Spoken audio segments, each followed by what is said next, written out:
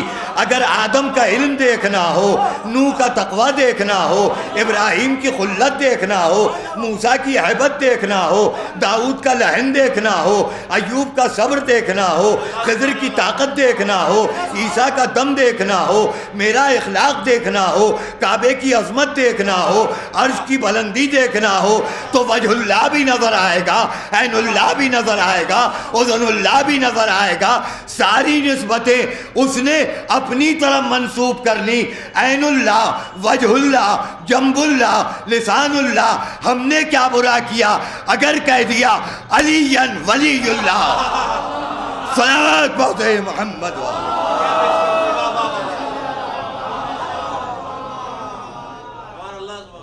تو دوستو ہم اہل کو تلاش کرتے ہیں، ہم نااہلوں کے پیچھے چلنے کے عادی نہیں ہیں. میری فکر کہاں جا رہی ہے دوستو؟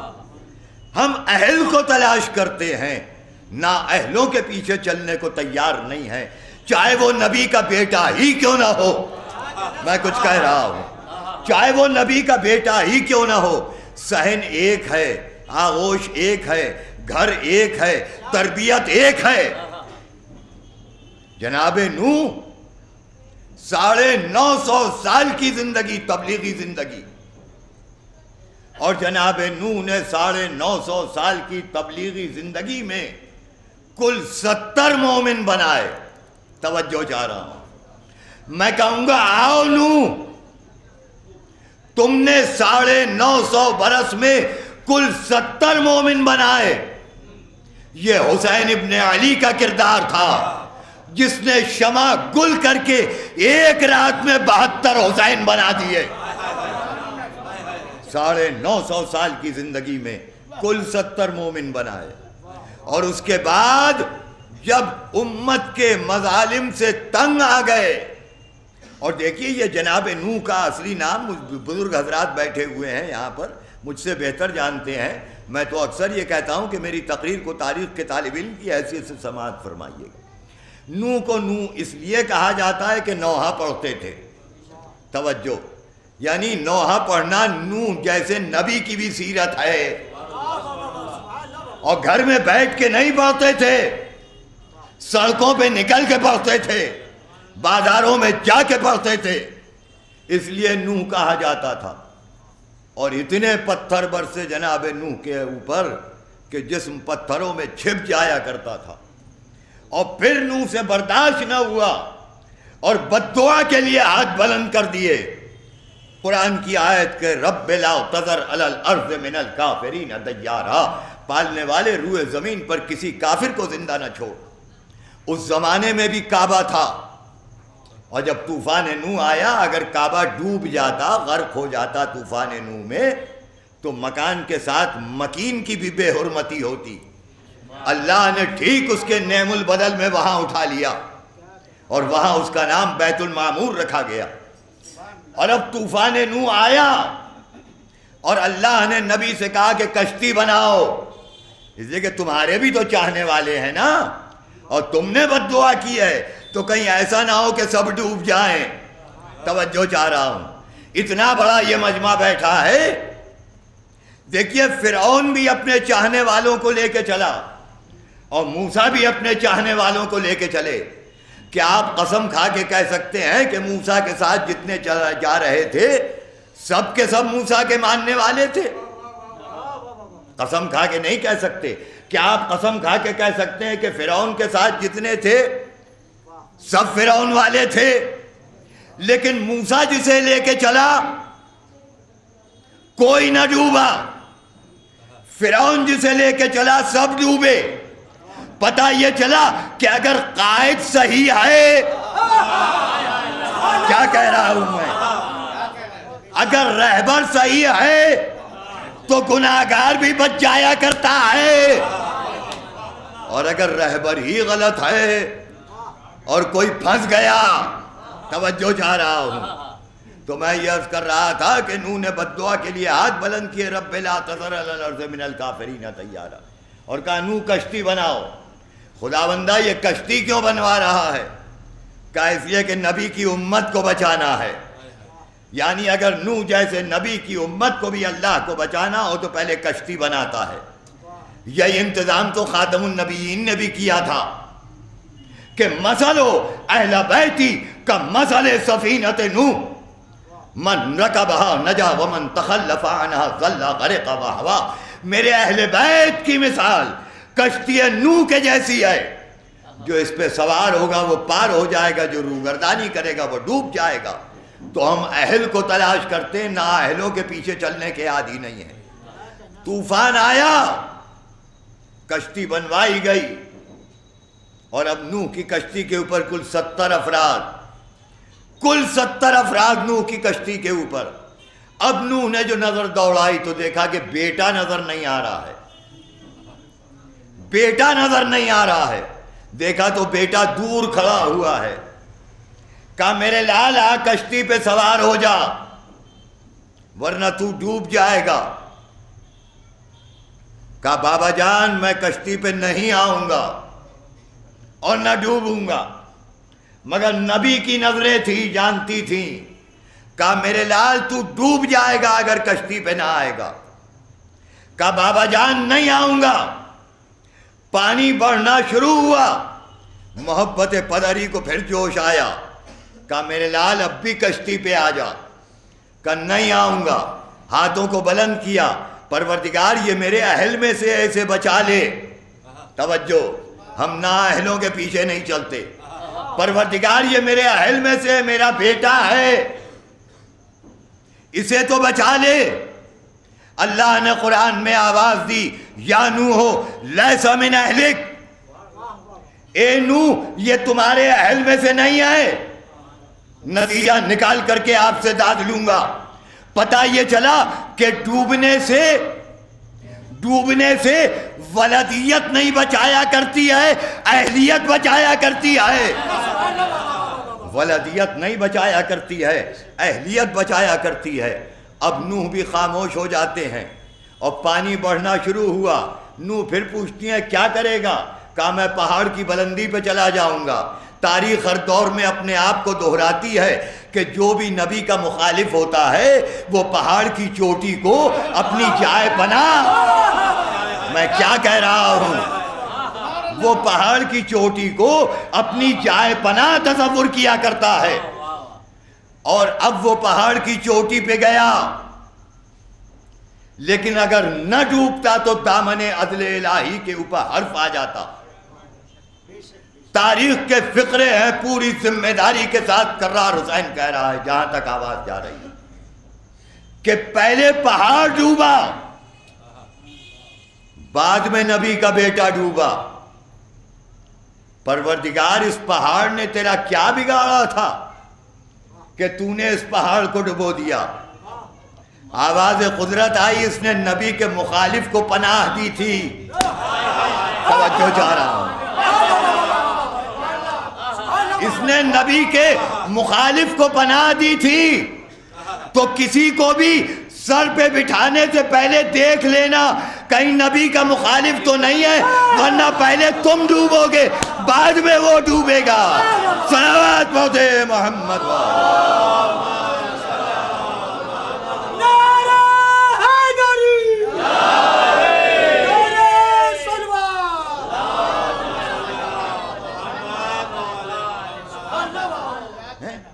تو کسی کو بھی سر پہ بٹھانے سے پہلے دیکھ لینا کہیں نبی کا مخالف تو نہیں ہے، کہیں نبی پہ ہذیان کا الزام تو نہیں لگا رہا ہے، کہیں نبی کو چھوڑ کے بھاگتا ہوا تو نظر نہیں آ رہا ہے. توجہ چاہ رہا ہوں، جبھی تو اللہ نے کہا تھا میرے نبی ذرا تھوڑا سا وقت نکال کر کے کسی رات میرے پاس آ جاؤ. مگر چونکہ اس نے انہیں محمد کہا، اپنے آپ کو محمود کہا. پڑھے لکھے حضرات بیٹھے مجھ سے بہتر جانتے ہیں، دیکھ لیجئے گا ڈکشنری. محمود کسے کہا جاتا ہے، محمد کسے کہا جاتا ہے؟ محمود کہتے ہیں جس کی صرف تعریف کی جائے، اور محمد کہتے ہیں جس کی سب سے زیادہ تعریف کی جائے. توجہ چاہ رہا ہوں، اب یہ نہیں کہ سب سے زیادہ زلفوں کی تعریف کی جائے، یہ نہیں کہ سب سے زیادہ کملی کی تعریف کی جائے، نہیں، اللہ نے کہا اچھا تو کسی رات تھوڑا سا وقت نکال کے آنا، کہا آؤں گا مگر ایک شرط ہے، جب تو نے محمد بنایا ہے تو یوں نہیں آؤں گا، کسی کو بھیج بلانے کے لیے تب آؤں گا، کسی کو بھیج بلانے کے لیے تب آؤں گا۔ اللہ نے جبرائیل سے کہا پہنو سرکاری وردی، جاؤ میرے نبی کے پاس اور لے کر کے آؤ۔ آئے جبرائیل، بعد تحفہ درود و سلام کے پیغمبر اسلام، آپ کی خدمت نے پروردگار عالم نے آپ کو طلب کیا، اور اب جبرائیل چلے۔ اب یہ مقام فکر ہے دوستو، دنیا کہتی ہے کہ جبرائیل نے میرے نبی کو پڑھایا تو پڑھا، تم جس جبرائیل کو استاد محمد کہتے ہو وہ جبرائیل میرے مولا علی کا شاگرد تھا۔ جب شاگرد جبرائیل جیسا، استاد علی جیسا، تو وہ محمد کیسا جس کی گود میں علی نے پرورش پائی تھی۔ اس سے اندازہ لگائیے گا۔ اب جبرائیل چلے، اور چلنے کے بعد ایک مقام پہ جبرائیل رک جاتے ہیں، اور رک کے کہتے ہیں اس کے آگے نہیں بڑھوں گا ورنہ بال و پر جل جائیں گے، اس کے آگے نہیں بڑھوں گا ورنہ بال و پر جل جائیں گے۔ جہاں جبرائیل رک جائے وہ ہے منزل ملکوتیت، اور جو اس کے آگے بڑھے وہ ہے منزل محمدیت۔ توجہ چاہ رہا ہوں، جبرائیل رکے، قرآن نے آواز دی، بسم اللہ الرحمن الرحیم، 15ویں سپارے کی پہلی آیت، سبحان الذی اسریٰ بعبدہ لیلا من المسجد الحرام الی المسجد الاقصی الذی بارکنا حولہ لنریہ من آیاتنا۔ پاک و منزہ ہے وہ ذات جو رات کے اندھیرے میں اپنے بندے کو مسجد حرام سے مسجد اقصی کی طرف لے کر کے گئی۔ جبرائیل ایک مقام کے اوپر رک گئے، اور اب میرا نبی آگے بڑھا۔ قرآن نے کہا دنا فتدلی فکان قاب قوسین او ادنی، میرے حبیب اور قریبا اور قریبا اور قریبا۔ جب قربت تامہ کی آخری منزل آ گئی تو اب اگر خدا سامنے آ جاتا تو خدا خدا نہ رہتا، خدا خدا نہ رہتا۔ بس ایک مرتبہ نبی جب واپس آئے، جہاں پہ جبرائیل رکے وہ منزل ملکوتیت۔ اب جو اس کے آگے بڑھے وہ اپنے وقت کا ہوگا محمد، نتیجہ نکال کے داد لوں گا، وہ اپنے وقت کا ہوگا محمد۔ اب جب میرا نبی واپس آیا تو ابو طالب کا بیٹا علی آگے بڑھا۔ اللہ کے رسول داستان معراج آپ سنائیں گے یا میں سناؤں؟ آپ سنائیں گے یا میں سناؤں؟ اور جب علی سنا چکے تو نبی نے کہا کہ بے شک پردہ غیب سے 2 ہاتھ نمودار ہوئے تھے، یا علی بے شک وہ تمہارا ہی تو ہاتھ تھا۔ تو اب مجھے کہنے کا یہ حق دیجئے کہ جو منزل محمد ہے وہی منزل علویت بھی ہے، وہی منزل علویت بھی ہے۔ اب لیجئے گئے، اور جانے کے بعد جو کچھ اللہ کو کہنا تھا کہہ دیا، اور اب اس کے بعد پروردگار کہتا ہے کہ میں یہ چاہتا ہوں کہ میں نے تمہیں جب محمد بنایا ہے تو تم میرے فضائل کو بیان کرو۔ میرا نبی یہ کہتا ہے کہ اے میرے پروردگار، میں تیری مخلوق، تو میرا خالق، میں چاہتا ہوں کہ پہلے تو میرے فضائل کو بیان کر، پہلے تو میرے فضائل کو بیان کر۔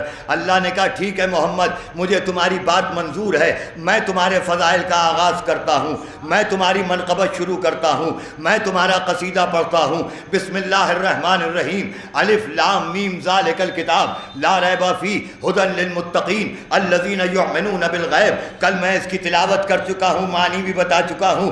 جہاں سے آغاز قرآن ہو رہا ہے پیغمبر کے فضائل بیان کرنا چاہیے، لیکن یہ نہیں کہا گیا الف لام میم ذالک الکتاب۔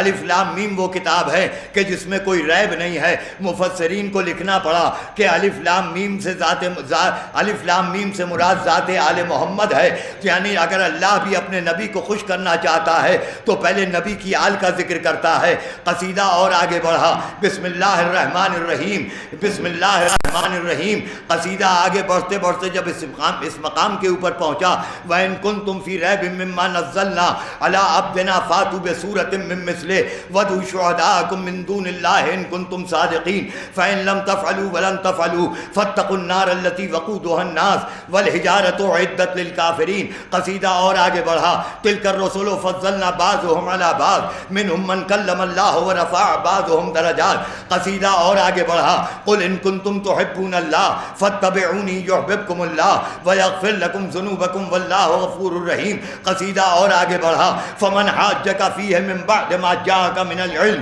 فَقُلْ تَعَالَوْا نَدْعُ أَبْنَاءَنَا وَأَبْنَاءَكُمْ وَنِسَاءَنَا وَنِسَاءَكُمْ وَأَنفُسَنَا وَأَنفُسَكُمْ ثُمَّ نَبْتَهِلْ نَجْعَلْ فَلَانَةَ اللَّهِ عَلَى الْقَوْمِ الظَّالِمِينَ قصیدہ اور آگے بڑھا یا ایھا الرسول بلغ ما انزل الیک من ربک فإن لم تفعل فما بلغت رسالته واللہ یعصمک من الناس قصیدہ اور آگے بڑھا الیوم اکملت لکم دینکم واتممت علیکم نعمتی ورضیت لکم الاسلام دینا قصیدہ اور آگے بڑھا هو الذی بعث فی الامیین رسولا منہم یتلو علیہم آیاتہ ویزکیہم ویعلمہم الکتاب والحکمہ وإن كانوا من قبل لفی ضلال مبین قصیدہ اور آگے بڑھا ما کان محمد ابا احد من رجالکم ولکن رسول اللہ وخاتم النبیین قصیدہ اور آگے بڑھا قصیدہ اور آگے بڑھا یا ایھا النبی انا ارسلناک شاہدا ومبشرا ونذیرا وداعیا الی اللہ باذنہ وسراجا منیرا قصیدہ اور آگے بڑھا یا ایھا المزمل قم اللیل الا قلیلا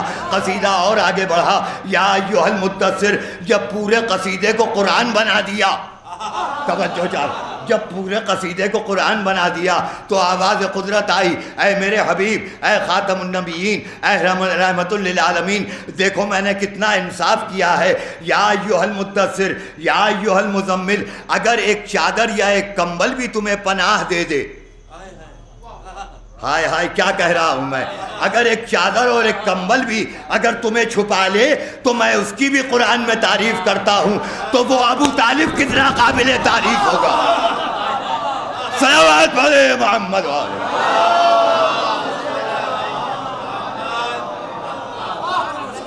ایک اور آواز بلند صلوات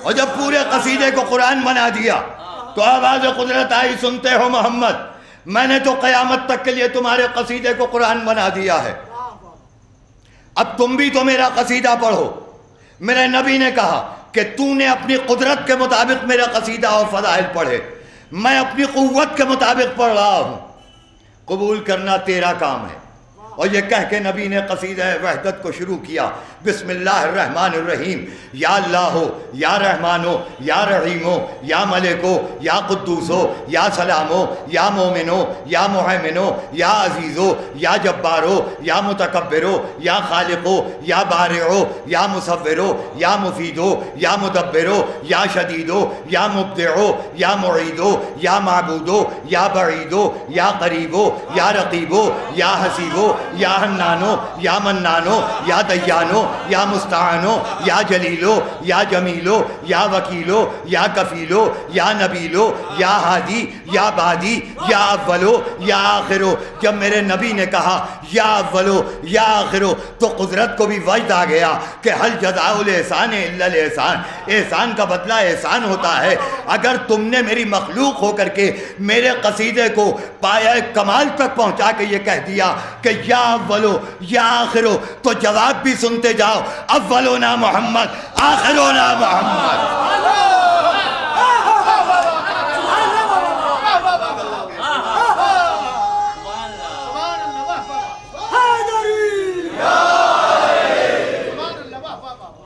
یا اولو یا آخرو یا اولو یا آخرو یا ظاہرو یا باطنو قدرت نے کہا تو صحیح کہ ایک محمد کو قیامت تک کے لیے غیب کے پردے میں رکھوں گا یا ظاہرو یا باطنو یا والی یا متعالی یا برو یا توابو یا منعمو یا منتقمو یا باعثو. اب ضرورت اس بات کی تھی کہ انا و علی من نور واحد، میں اور علی ایک نور کا دو ٹکڑا ہوں. تو میں نے تو فضائل بیان کر دیا، دوسرا ٹکڑا بھی تو فضائل کو بیان کرے. دوسرا ٹکڑا ابو طالب کا بیٹا آگے بڑھا، اس نے آواز دی دعائے مشلول کے اندر، یا من ربط اعلی قلب ام موسیٰ وعیسنا فرج مریم ابنت عمران، یا من حسنا یحیی ابن زکریا من الذنب وسکنا موسیٰ الغضب، یا عدتی فی شدتی، یا حافظی فی غربتی، یا مونسی فی وحدتی، یا ولی فی نعمتی، یا کیفیہنا توین المذاہب وتسلمن الاقارب ویغزلونی کل صاحب، یا اماد من لا اماد لہو، یا سند من لا سند لہو، یا حرز من لا حرز لہو، یا کیف من لا کیف لہو، یا کنز من لا کنز لہو، یا رکن من لا رکن لہو، یا غیاث من لا غیاث لہو، یا جار من لا جار لہو، یا جار اللسیق، یا رکن الوسیق، یا الہی بالتحقیق، یا رب البیت العتیق، یا شفیق یا رفیق فکنی من حلق المضیق. دونوں نور کے ٹکڑوں نے جب اللہ کی وحدانیت، اس کی عظمت، اس کی بزرگی، اس کی معراج، اس کی بلندی، اس کی عصمت، اس کی طہارت کو بیان کر دیا تو قدرت کو بھی وجد آ گیا. قدرت کو بھی وجد آ گیا کہ دیکھو ایسا نبی ہے کہ جو رحمت للعالمین بھی ہے، اس کا وسیع ایسا ہے جو حلال مشکلات ہے، جو حلال مشکلات ہے. ان کی محبت اگر جانوروں کے بھی دل میں آ جائے تو کرار حسین کا یہ عقیدہ ہے کہ آگ اس پر حرام ہو جایا کرتی ہے.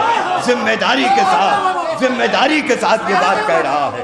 چاہے بعد میں کفر کا فتویٰ دیجیے گا، میں ایسے فتووں کی کوئی پرواہ نہیں کیا کرتا ہوں. یاد رکھیے گا ان کی محبت اگر جانوروں کے دل میں بھی آ جائے تو اللہ قرآن میں ان کا قصیدہ پڑھا کرتا ہے. اللہ قرآن میں ان کا قصیدہ پڑھتا ہے. میں نے دوسری تقریر میں عرض کیا تھا کہ قرآن اٹھا کے پڑھ لیجئے.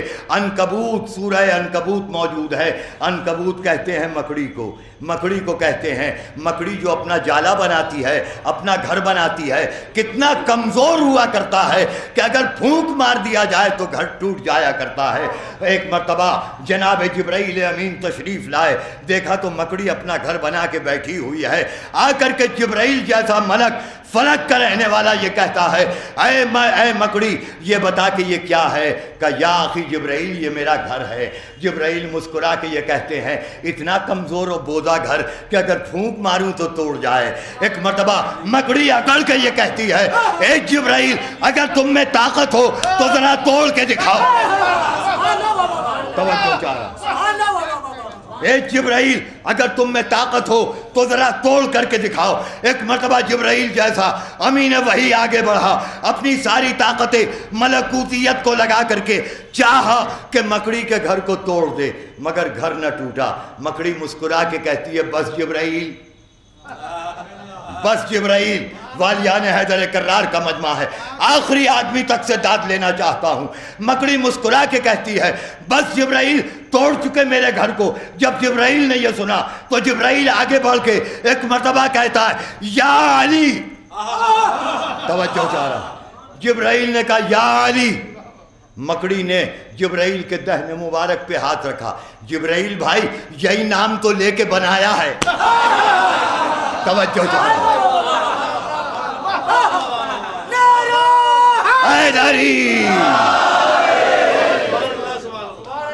جبرائیل بھائی یہی تو نام لے کر کے بنایا ہے.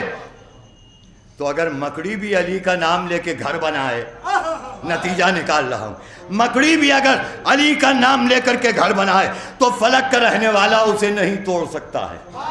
تو جن کے گھروں میں حسین کی محبت کا گھر بنا ہوا ہے اس کو نہ القاعدہ توڑ سکتا ہے، نہ مجاہدین توڑ سکتے ہیں، اور نہ کوئی دہشت گرد کا داعش کا ریپرزنٹیٹو توڑ سکتا ہے. تو ہمارے دلوں کے اندر حسین کا گھر ہے، علی کا گھر ہے، فاطمہ زہرا کا گھر ہے. اور اندازہ لگائیے گا آپ ان کی عظمت کا، ان کی بلندی کا، ان کے کردار کا، ان کی عصمتوں کا، ان کی طہارتوں کا، ان کی صداقتوں کا اندازہ لگائیے گا. ارے یہی قرآن ہے نا، یہی قرآن ہے جس کے اندر ابھی ابھی آپ نے شروع میں سورہ دہر کی تلاوت سننے کا شرف حاصل کیا. جناب فضہ کا نام 3 مقامات کے اوپر ہے سورہ دہر میں. دیکھ لیجئے گا قرآن. فضہ کون تھی؟ شہزادی کی کنیز تھی، غلام تھی، غلام کنیز تھی. اور یہی فضا سیدہ کے گھر میں برتن دھو رہی ہیں کہ جبرائیل آئے، آ کے آواز دی. فضا کہتی ہیں کون؟ کہا فضا بہن میں جبرائیل ہوں. فضا کا جواب سنو شہزادی کے ماننے والوں، محبت کرنے والوں. فضا کہتی ہے جبرائیل ابھی دروازے پہ رکے رہو، میں شہزادی کے برتن دھو رہی ہوں. نتیجہ نکال رہا ہوں، جو دروازے پہ ملک کو روکے، ہائے ہائے ہائے ہائے، جو دروازے پہ ملک کو روکے اسے فضا کہتے ہیں، اور جو ملک الموت کو روکے اسے سیدہ کہتے ہیں. صلوات پڑھتے ہیں محمد.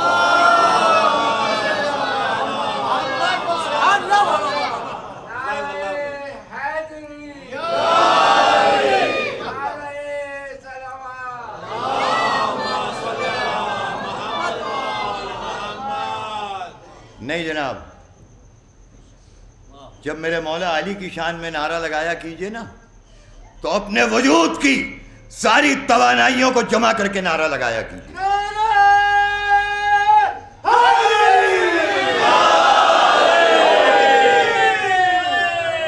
اس لیے کہ علی کا نعرہ شرافت انسانیت کا نعرہ ہے، علی کا نعرہ مردوں کا نعرہ ہے، علی کا نعرہ بوزر کا نعرہ ہے، علی کا نعرہ قمبر کا نعرہ ہے، علی کا نعرہ سلمان کا نعرہ ہے، مسلمان کا نعرہ نہیں ہے. توجہ چاہ رہا ہوں. ان کا نعرہ لگانے میں شرم آتی ہے کہ جو شب ہجرت 300 روپے کی اونٹنی 900 روپے میں بلیک میل کر رہے ہیں، ان کا نعرہ لگانے میں شرم آتی ہے. بس آخری جملہ سنیے فضائل کا.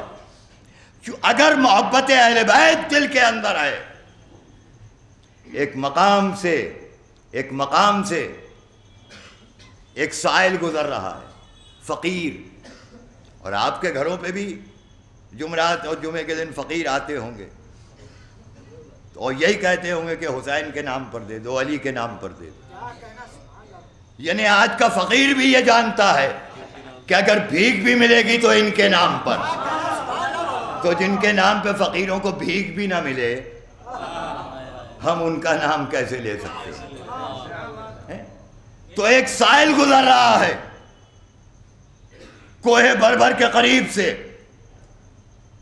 اور میرا مولا علی بھی ادھر سے گزر رہا ہے کہ ایک مرتبہ سائل یہ کہتا ہے کہ کون ہے جو آج مجھے اتنا دے دے کہ دوسرے دروازے پہ جانے کی ضرورت نہ پڑے. علی کے کانوں میں آواز آئی، علی آگے بڑھے، سائل تو نے کیا کہا؟ میں کہوں گا یا علی یہ سن کے انسنی کیوں بنا رہے ہو؟ کہیں ایسا نہ ہو تمہارے چاہنے والے بھی تم پر ہذیان کا الزام لگا دیں.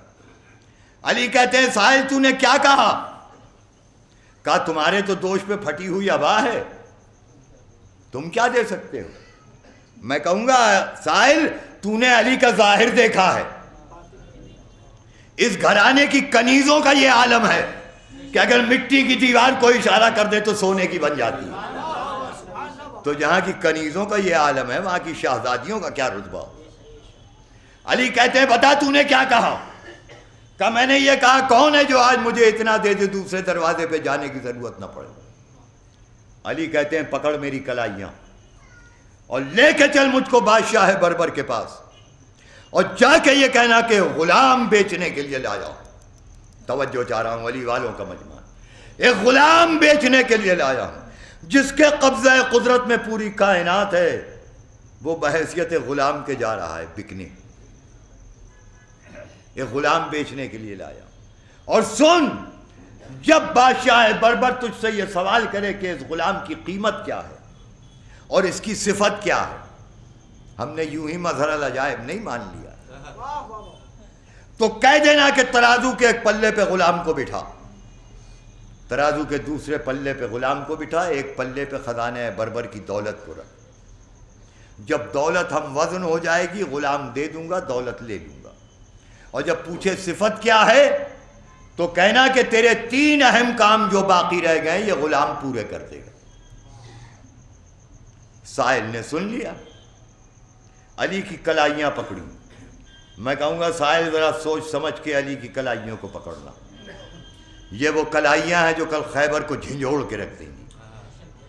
اب بظاہر علی غلام کی حیثیت سے پہنچے، بادشاہ بربر سے کہا، سائل نے کہ غلام بیچنے کو لایا۔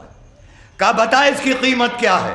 کہا ترازو کے ایک پلے پہ غلام کو بٹھا، دوسرے پلے پہ خزانہ بربر کی دولت کو رکھ، جب دولت ہم وزن ہو جائے گی غلام دے دوں گا، دولت لے لوں گا۔ کہا اس کی صفت کیا ہے؟ کہا تیرے 3 اہم کام جو باقی رہ گئے یہ غلام پورے کرے گا۔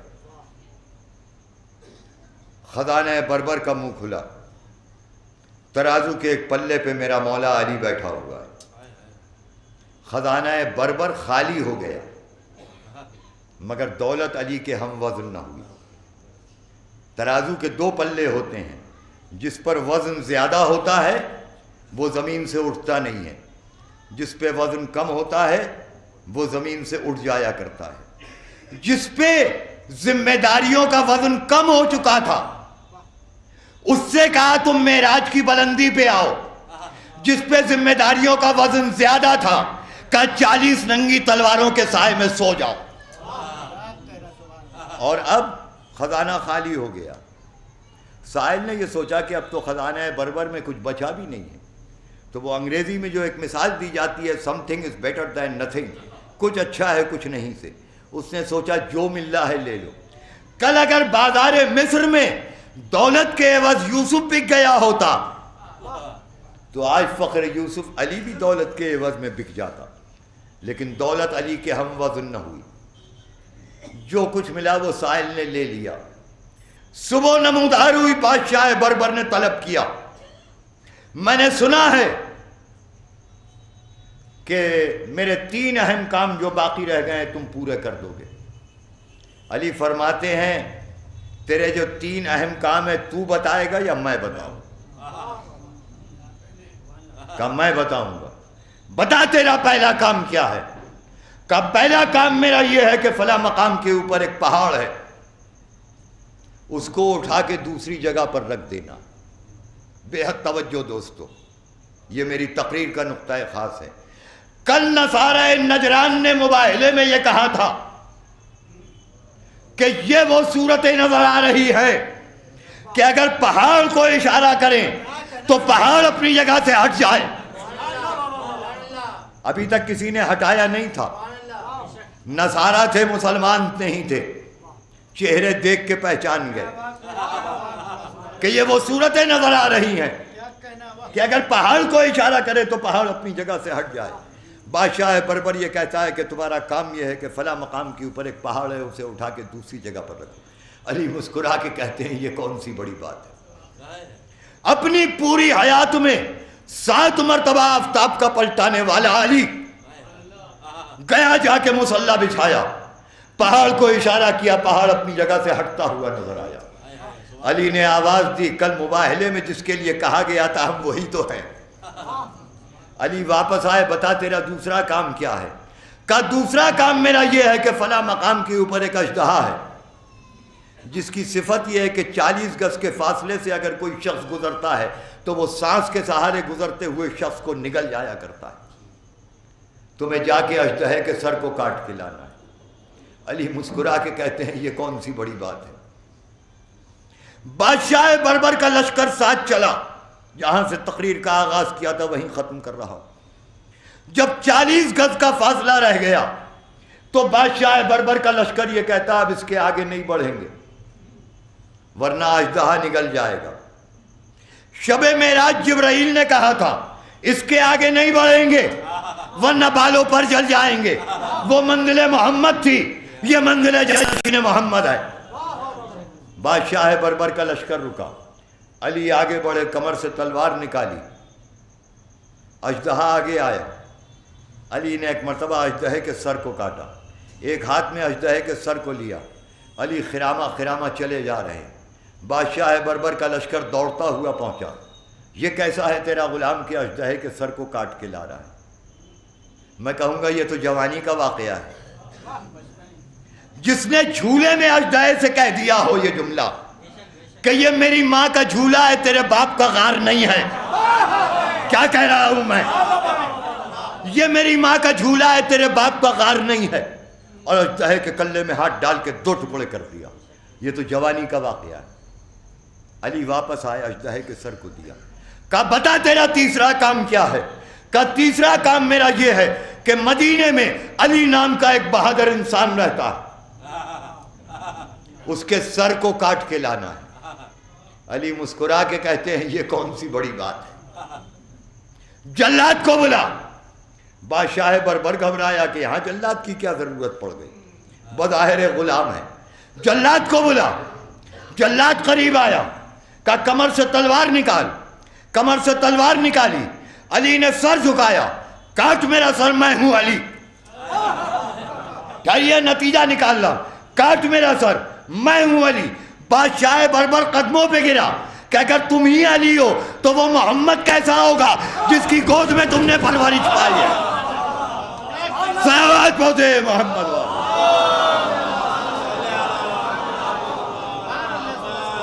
ایک اور بات بلند صلوات.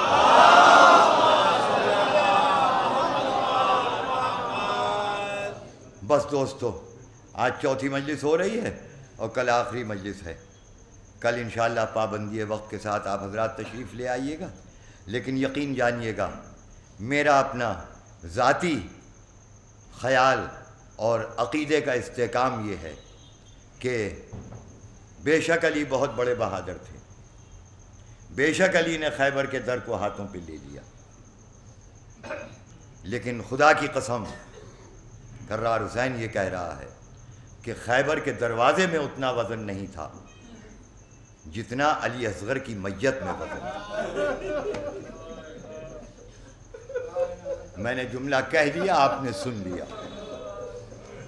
اور اس وقت تو وزن اور بڑھ گیا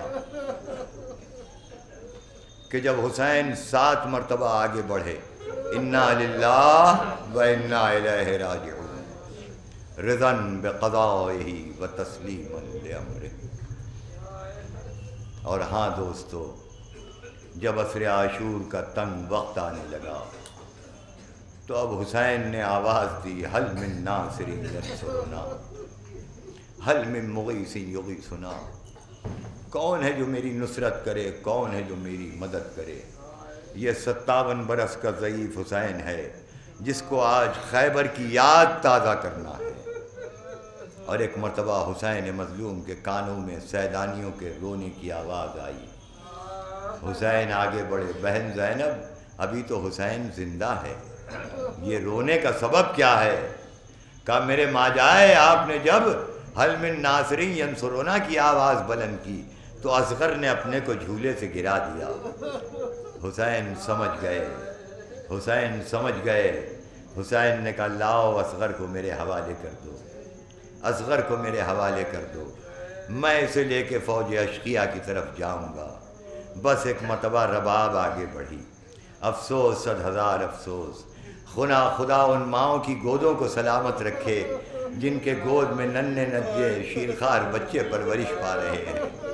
میں کہوں گا اگر میری کوئی ماں بہن اس وقت آئی ہوئی ہے اور اس کی گود میں بچہ ہے نا تو وہ بچے کو نیچے لٹا دے، اس لیے کہ رباب کے 2 بچے، ایک سکینہ ایک اصغر، ایک شام کے قید خانے میں کھو دی اور ایک کربلا کے بن میں تربت بن گئی. اور ہاں دوستو، ایک مرتبہ ماں آگے بڑھی، ماں آگے بڑھی، میرے والی و وارث ذرا چند لمحوں کے لیے اصغر کو میرے حوالے کر دو. اصغر کو اپنی گود میں لیا اور کان میں ایک مرتبہ کہا میرے لال عنقریب تو اپنی دادی کی خدمت میں جائے گا. اگر دادی تجھ سے یہ سوال کرے کہ ماں نے منہ دھلا کر کے بھی نہیں بھیجا تو میری شکایت نہ کرنا، کہہ دینا کہ خیمے میں پانی نہیں تھا. اجرکم علی اللہ، جزاکم ربکم. حسین آگے بڑھے، اصغر کو گود میں لیا، میدان کارزار کی طرف آئے اور آ کر کے آواز دیا اے فوج اشقیہ، اگر تمہارے زام ناقص میں حسین معاذ اللہ گناہ گار ہے تو اس بچے نے تمہارا کیا بگاڑا ہے؟ اسے تو چند قطرہ پانی کا پلا دو، اس کی ماں کا دودھ بھی خشک ہو گیا ہے۔ اور جب کوئی جواب نہ ملا تو پھر حسین نے کہا کہ اگر مجھ پر بھروسہ نہیں ہے تو لو کربلا کی جلتی ہوئی زمین پہ اصغر کو لٹاتا ہوں، آؤ اپنے ہاتھوں سے پانی پلا کر کے چلے جاؤ۔ اور اس کے جواب میں ایک مرتبہ حسین کے کانوں میں آواز آئی، سارے واقعات کو ترک کر رہا ہوں، اب مجھ سے بھی نہیں پڑھا جا رہا ہے۔ حسین کے کانوں میں آواز آئی، اینا اینا ہرملا اقطع کلام الحسین، اے ہرملا تو کہاں ہے، حسین کے کلام کو منقطع کر دے۔ بس ایک مرتبہ رسول کا نواسہ جھکا، اصغر کو اپنی آغوش میں لیا۔ میرے لال تم بھی تو حجت خدا کے فرزند ہو، اتمام حجت کر لو۔ ایک مرتبہ اصغر نے سوکھی ہوئی زبان ننھے ننھے سوکھے ہونٹوں پہ پھرائی اور مسکرا دیے علی اصغر۔ ادھر سے تیر چلا، ماں در خیمہ پہ آئی، بیٹا اصغر ہوشیار، کہیں ایسا نہ ہو کہ باپ زخمی ہو جائے۔ ایک مرتبہ اصغر نے کروٹ لی، ادھر سے تیر چلا، ننھے گلے کے اوپر روکا، ننھے گلے کے اوپر روکا۔ جب خون کا فوارہ ابلا تو ایک مرتبہ حسین نے چلو میں لیا۔ خدا کسی باپ کو یہ منظر نہ دکھائے، حسین نے چلو میں لیا، چاہتے تھے کہ آسمان کی جانب اچھالیں۔ آواز آئی، فرزند زہرا یہ خون ناحق کو نہ پھینکنا، قیامت تک یہ قطرہ پانی کا نہ برسے گا۔ حسین نے چاہا زمین کربلا پہ ڈالے، آواز آئی، فرزند ابو تراب قیامت تک ایک دانہ بھی نہ اگے گا۔ حسین نے اپنے چہرے پہ ملا، کہا قیامت کے دن اسی طریقے سے اپنے نانا کی خدمت میں حسین جائے گا۔ اب حسین کیا کرتے؟ حسین نے اصغر کو اپنی گود میں لیا، کبھی آگے بڑھتے ہیں کبھی پیچھے ہٹتے ہیں کہ ماں انتظار کر رہی ہوگی، سکینہ بھی سن چکی ہے کہ میں اصغر کو پانی پلانے کے لیے لایا ہوں، میں کیا جواب دوں گا؟ مگر امام وقت تھے، آگے بڑھے، کہا انا للہ و انا الیہ راجعون۔ پھر آگے بڑھے، رضاً بقضائہ و تسلیما لامرہ۔ اب حسین سے برداشت نہ ہوا، خیمے کے قریب آئے، آواز دی رباب۔ رباب ایک مرتبہ پس خیمہ آئی، دیکھا تو حسین کی گود میں ایک چھوٹا سا بچہ موجود ہے لیکن گردن نکلی ہوئی ہے۔ ایک مرتبہ رباب سے حسین نے کہا، اے رباب بتاؤ کہ میں کون ہوں؟ کہا آپ میرے والی و وارث ہیں۔ کہا بتاؤ اور کون ہوں؟ کہا آپ امام وقت ہیں۔ کہا امام وقت کی حیثیت سے حسین یہ کہہ رہا ہے کہ تمہارا بچہ دنیا سے چلا گیا۔ ایک مرتبہ رباب خیمے کے اندر گئی، رباب خیمے کے اندر گئی۔ حسین اب آگے بڑھے، کمر سے تلوار نکالی، ننھی سی تربت بنائی، اصغر کو تربت میں لٹایا اور لٹا کر کے یہ کہہ کے چلے، ننھی سی قبر کھود کے اصغر کو گاڑ کے شبیر اٹھ کھڑے ہوئے، دامن کو جھاڑ کے۔ اب بیویوں نے دیکھا، اب بیویوں نے دیکھا کہ اب حسین تو آ رہے ہیں، حسین تو آ رہے ہیں۔ اتنے میں عصر عاشور کا ہنگام تمام ہو گیا، تمام ہو گیا۔ آواز آتی ہے فوج یزید کی، لاؤ سروں کو شمار کیا جائے۔ جب سروں کو گننا شروع کیا تو ایک سر کم نظر آیا۔ یہ پوچھا گیا بتاؤ وہ کس کا سر ہے؟ کسی ظالم نے جواب دیا، ہم نے حسین کو دیکھا تھا کہ ننھے اصغر کو دفن کر رہے تھے۔ ایک ظالم آگے بڑھا، ایک نیزہ لے کر کے آگے بڑھا، جہاں نرم مٹی دیکھتا تھا نیزے کو چبو دیا کرتا تھا۔ ایک مرتبہ جب اور آگے بڑھا تو نرم مٹی ملی، نیزے کو چبویا، اصغر کا بنا ہوا لاشا نکالا۔ بیویوں نے کہا رباب سارے شہید ایک مرتبہ شہید ہوئے۔ ظالم ایک مرتبہ گھٹنیوں کے بل بیٹھا، تلوار نکالی، اصغر کے سر کو کاٹا۔ رباب نے شکر کا سجدہ کیا، پالنے والے رباب کے 6 مہینے کے ہدیے کو قبول کر